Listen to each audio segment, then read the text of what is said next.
Bienvenue dans cette dernière session de 15 minutes de grâce et de vérité avec le pasteur Umesh Potana. Adorons le Seigneur de tout notre cœur ce matin. Que ta grâce coule sur moi, que ton onction m'envahisse. Jésus mon roi, je viens à toi, j'ai besoin de toi. Que ta grâce coule sur moi, que ton onction m'envahisse. Jésus mon roi, je viens à toi, j'ai besoin de toi. Envoie ton réveil dans ma vie, envoie ton réveil dans ma vie. Le feu de ton esprit me purifie, le feu de ton esprit me purifie.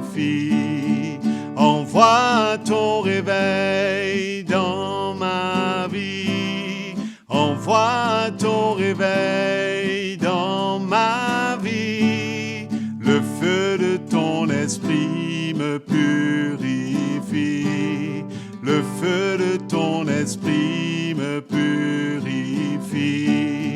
Envoie ton réveil, envoie ton réveil, envoie ton réveil. Jésus, envoie ton réveil dans ma vie. Alléluia. Allons ouvrir nos cœurs pour sa parole ce matin. Salut, frères et sœurs bien-aimés dans le Seigneur. Nous vous accueillons et nous avons la grâce de partager la parole du Seigneur dans ces 15 minutes de grâce et de vérité. C'est ma dernière session et je remercie le frère Patrick d'avoir été de nôtres tout le long de notre session. Amen. Et j'aimerais pour terminer cette session vous parler d'une histoire très passionnante que moi-même j'ai lue parce que j'aime les histoires de l'Ancien Testament, de voir la main de Dieu, la grâce de Dieu, l'intervention de Dieu, la miséricorde de Dieu, la patience de l'Éternel. Et j'aime beaucoup lire le livre d'Abraham, de Joseph, de Job, de Noé. Mais ce matin, on va parler de Jacob. Et pour cela, on va lire dans Ésaïe, chapitre 43, verset 1er. Ainsi parle l'Éternel, qui t'a créé, ô Jacob, celui qui t'a formé, ô Israël. Ne crains rien, car je te rachète. Je t'appelle par ton nom, tu es à moi. Amen. Donc, c'est une histoire très mouvementée, très passionnante. L'histoire d'un homme dont le Seigneur va bouleverser la vie. Au fait, Jacob, le nom de Jacob signifie tricheur, trompeur. Et de son jeune âge, au fait même de sa naissance, comment il a voulu supplanter Ésaü. Et très vite, de son jeune âge, il va essayer encore une fois de tromper son père, Isaac. Et nous le savons tous comment il a fait, se maquiller et habiller d'une façon pour tromper la vigilance de son père, même sa voix, et parce qu'il voulait à tout prix le droit d'aînesse. Et il va tout faire pour l'avoir. Et ça va lui coûter très cher aussi. Comme l'anglais dit, vous savez, certains parmi nous, mais nous voulons l'apprendre by the hard way. Ça, c'est le terme anglais. Mais Jacob, comment, son adolescence, il va falloir qu'il quitte la maison de son père, qu'il se sauve. Bien sûr, il y avait aussi la complicité de sa mère dedans. Mais nous savons que c'est une histoire bouleversante et que Dieu aussi a permis certaines choses, bien sûr. Et très vite, donc, il quitte la maison de son père, il fuit loin de son frère Ésaü parce qu'il l'a trompé, il a été déçu. Et donc, il court et sa mère lui dit, va, c'est ton oncle, Laban. Et juste pour calmer la fureur d'Ésaü, son frère, donc il quitte la maison et il part. Et là où l'histoire va commencer, on va montrer comment Jacob, la main de Dieu va s'apaisantir sur lui, parce que quand Dieu a un plan, Dieu a un but, Dieu ne nous quitte pas. Il ne s'attarde pas sur les faiblesses, sur les manquements, les lacunes, les à côté, parce que Dieu est Dieu, et quand il décide quelque chose, il aille toujours jusqu'au bout. Il n'arrête pas à mi-chemin. Et c'est comme cela, nous voyons comment Jacob, il va habiter chez son oncle, Laban, et là, il va découvrir très vite qu'il a rencontré un plus grand trompeur que lui, un plus grand tricheur que lui. Vous savez, il était jeune, donc il avait des désirs que tous les jeunes ont, c'est-à-dire de se marier, et il va tomber amoureux de Rachel, mais très vite, encore une fois, le jour où il allait demander la main de Rachel, Laban lui dira, travaille pour moi, et tu auras Rachel pour épouse. Donc il va travailler 7 ans pour Laban, et le jour de la lune de miel, au lieu d'avoir Rachel pour épouse, à sa grande surprise, il a été trompé, déçu de voir que c'était Léa qui était à ses côtés.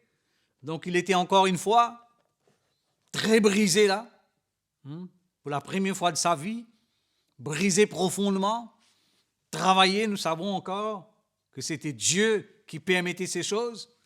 Donc il ira vers Laban et il va exprimer son désaccord, comme quoi, comment Laban l'a trompé, parce que c'était Rachel qu'il aimait de tout son cœur, de toute sa force.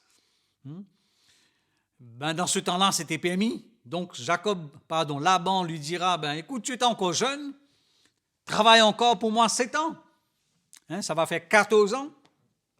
Et tu auras Rachel pour épouse. Donc, comme il était jeune, il avait encore de la force.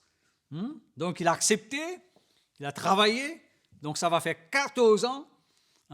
Mais comme quoi, c'était l'Éternel Dieu qui était à l'œuvre dans la vie de ce jeune homme. Vous savez, marcher avec Dieu, servir le Seigneur, ce n'est pas tout, mais c'est une école de l'esprit, une école de formation où Dieu nous traite, où Dieu nous façonne, où Dieu nous brise, et Dieu utilise des situations, Dieu utilise des circonstances, Dieu utilise des personnes, Dieu utilise qui il veut. Souvenons-nous, Dieu a utilisé un jour un âne pour parler à Balaam, le prophète, l'homme de Dieu. Donc Dieu n'est pas limité. Alors, le Seigneur a permis que Jacob traverse toutes ces situations pour un seul but, qu'il soit brisé et qu'il se retrouve à terre et qu'il reconnaisse la grandeur, la bonté de Dieu pour lui. Mais arrivé un moment, comment il va prendre la décision de quitter Laban et de partir. Parce que là, je pense et je crois, une maturité est venue, une lumière est venue dans son cœur, et quelque chose de profond s'est passé dans sa vie, et il voulait se mettre en route pour se réconcilier avec son frère, Ésaü. Et en route, quelque part, et il s'est arrêté, et comme la parole de Dieu va nous dire, fait mention, comment il va lutter avec un ange, et c'est là où le Seigneur lui brisera la hanche, et que cela va démontrer encore une fois la bonté de Dieu pour lui. Ce n'était pas que Dieu était cruel envers lui, mais qu'il se rappellera que Dieu est Dieu et comment il avait besoin de se soumettre et se plier et capituler, abdiquer devant la grandeur de Dieu. Et c'est là où l'ange va lui demander son nom. Et pour la première fois, il dira « Mon nom est Jacob ». C'est-à-dire il admet, il reconnaît ce qu'il est, qu'il a été un trompeur toute sa vie. Il a essayé de tricher. Vous savez, nous tous, malheureusement, d'une manière ou d'une autre, nous avons un petit Jacob dormant en nous que Dieu a besoin de traiter et travailler. Et c'est comme cela que le Seigneur a agi. Le Seigneur a travaillé la vie de ce jeune homme. Ça n'a pas été dans un jour, ça n'a pas été dans une semaine, ça n'a pas été dans un mois, non plus une année, mais plusieurs années où le Seigneur voulait le former, le traiter, qu'il soit dépouillé et qu'il reconnaisse combien il avait besoin d'être dépendant de Dieu. Pendant trop longtemps, il a essayé par sa propre force, par sa propre capacité de manigancer et de manipuler des personnes, des gens autour de lui dans sa vie. Mais il fut un moment où le Seigneur va le mettre à terre. Vous savez, comme l'anglais dit, « enough is enough ». Dieu peut aimer beaucoup de choses, mais arrive un moment où le Seigneur, lui, il tient la ficelle entre ses mains. Et comment Jacob va reconnaître. Et c'est là où le Seigneur lui dit, « Ton nom ne sera plus Jacob, tu seras appelé Israël. » Parce que Dieu a eu le déçu dans la vie de cet homme. Donc, c'est une histoire très profonde, très riche. Le parcours de Jacob, la main de Dieu sur lui. Dieu n'a pas mis une croix sur lui. Mais comme quoi, quand Dieu a un but, Dieu arrive toujours à réussir. Parce qu'il est Dieu, il est sur son trône, il règne. Et l'histoire est merveilleuse. Nous allons voir comment il va à la rencontre de son frère et il y aura une réconciliation. Il était prêt à admettre ses fautes, ses erreurs et de tout laisser, de tout abandonner et de ne pas s'accrocher à rien, mais de s'accrocher et de s'attacher à l'Éternel, son Dieu seul. Donc, c'est une histoire très riche, très profonde, et qui nous parle aussi quelque part de la vie du chrétien. Comment, quand le chrétien prend sa vie entre ses mains, il ne réalise pas de quoi il est en train de vraiment se priver. Mais quand on admet et qu'on résigne et qu'on accepte et qu'on renonce à soi-même et qu'on prend sa croix et on suit le Seigneur, comment la vie est vraiment digne d'être vécue parce qu'on expérimente la grâce souveraine, salvatrice et puissante de Dieu. Donc c'est une histoire qui termine en beauté de savoir que le Seigneur a su restaurer la vie de cet homme. Que le Seigneur nous encourage par l'histoire de Jacob et que le Seigneur nous bénisse. Et nous nous retrouvons très bientôt dans une nouvelle session. Nous sommes arrivés à la fin de cette saison de 15 minutes de grâce et de vérité avec le pasteur Umesh Putana. Nous avons été bénis par tous les encouragements du Seigneur à travers de notre frère. Nous vous remercions d'avoir été avec nous pendant toute cette saison. Écrivez-nous à l'adresse indiquée sur votre écran si vous avez des questions et partagez avec nous vos expériences et témoignages. Abonnez-vous à notre chaîne CTMI et aussi aimez et partagez ce programme à tous ceux que vous connaissez. J'étais ravi d'être avec vous encore une fois et on se revoit bientôt. Je vous aime.